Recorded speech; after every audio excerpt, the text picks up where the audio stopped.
प्रधानमंत्री जी 17 जुलाई को हरियाणा दौरे पर हैं, तो क्या उम्मीदें रखते हैं, क्या मांग? देखिए, प्रधानमंत्री जी आ रहे हैं जींद में और प्रधानमंत्री जी हाइड्रोजन ट्रेन की शुरुआत करने जा रहे हैं। मैं प्रधानमंत्री जी ये भी बताएं, अच्छी बात है, लेकिन प्रधानमंत्री जी ये भी बताएं प्रदेशवासियों को कि जिस रेल की लाइन पे वो ट्रेन चलेगी, जींद गोहाना सोनीपत, वो रेल की लाइन भी पूर्ववर्ती कांग्रेस सरकार में 2011 से और 14 के बीच में बिछाने का कार्य पिछली गवर्नमेंट ने किया था।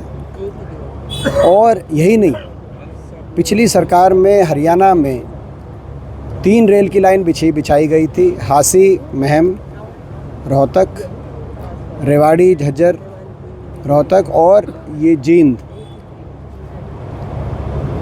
गोहाना सोनीपत। 3 और पे सैद्धांतिक मंजूरी थी, लगभग 300 किलोमीटर की रेल की लाइन बिछी थी। इस सरकार में 12 साल 1 इंच भी रेल की लाइन कहीं बिछाई नहीं गई है। प्रधानमंत्री जी उसके बारे में भी बताएं कि भाई क्या कारण रहा 12 साल तक रेल की लाइन बिछी नहीं, कोई एक आधी रेल की लाइन ही मंजूर कर जाए। ऐसे ही हमारी गवर्नमेंट में, पिछली कांग्रेस की गवर्नमेंट में 83 किलोमीटर मेट्रो हरियाणा में बिछी थी, रैपिड मेट्रो गुड़गांव में, फरीदाबाद बल्लभगढ़ मेट्रो से जुड़ी थी और बहादुरगढ़ मेट्रो से जुड़ी। अब पिछले 12 साल में 1 इंच भी मेट्रो की आगे विस्तार नहीं हुआ है, 1 इंच भी, एक खंभा भी आगे नहीं बना है। तो प्रधानमंत्री जी ये भी बताए कि भाई ये एक भी रेल की लाइन नहीं बिछी, एक भी मेट्रो का खंभा आगे नहीं बना, 12 साल हो गए।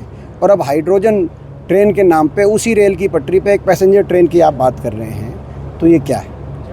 राम मंदिर के बाद अब बद्रीनाथ मंदिर का भी बड़ी दुख की बात है कि राम मंदिर, भगवान राम के प्रति देशवासियों के दिल में बड़ी आस्था है, और ऐसे में भगवान राम के मंदिर में जो ये चंदा चोरी की बात आई है, ये असहनीय है। बद्रीनाथ मंदिर का भी, और इसमें हमारी मांग है कि ये जो श्री राम मंदिर ट्रस्ट है, इसमें जो आरएसएस और बीजेपी द्वारा नियुक्तियां की गई हैं वो बंद होनी चाहिए। आरएसएस और बीजेपी के लोग नहीं होने चाहिए उसमें।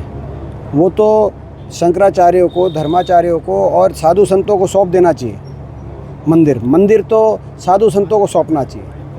मंदिर में बीजेपी और आरएसएस राजनीतिक लोग अगर मंदिरों के संचालन में आएंगे और फिर इतने बड़े पैमाने पे चंदा चोरी होगी, तो लोगों के आस्था के नाम पे लोगों को ठगने का काम किया जा रहा है। मोहम्मद गजनी ने बताते हैं 27 साल में 17 बार देश के मंदिरों को लूटा था, मगर ये कौन लोग हैं जिन्होंने 40 दिन में 70 बार लूट लिया?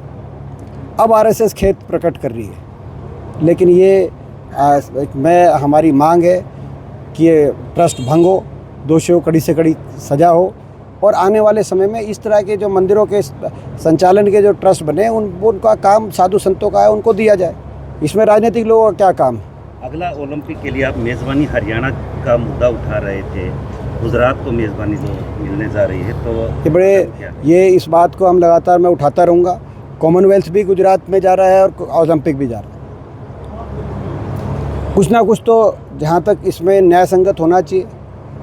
आज देश के 50% से ज़्यादा मेडल हरियाणा के बच्चे ला रहे हैं हर स्पोर्ट में। तो जब हज़ारों करोड़ का निवेश होगा, लाखों करोड़ का निवेश होगा, इंफ्रास्ट्रक्चर डेवलप होगा, तो अगर हरियाणा में इंफ्रास्ट्रक्चर डेवलप होगा तो देश के लिए मेडल आएंगे।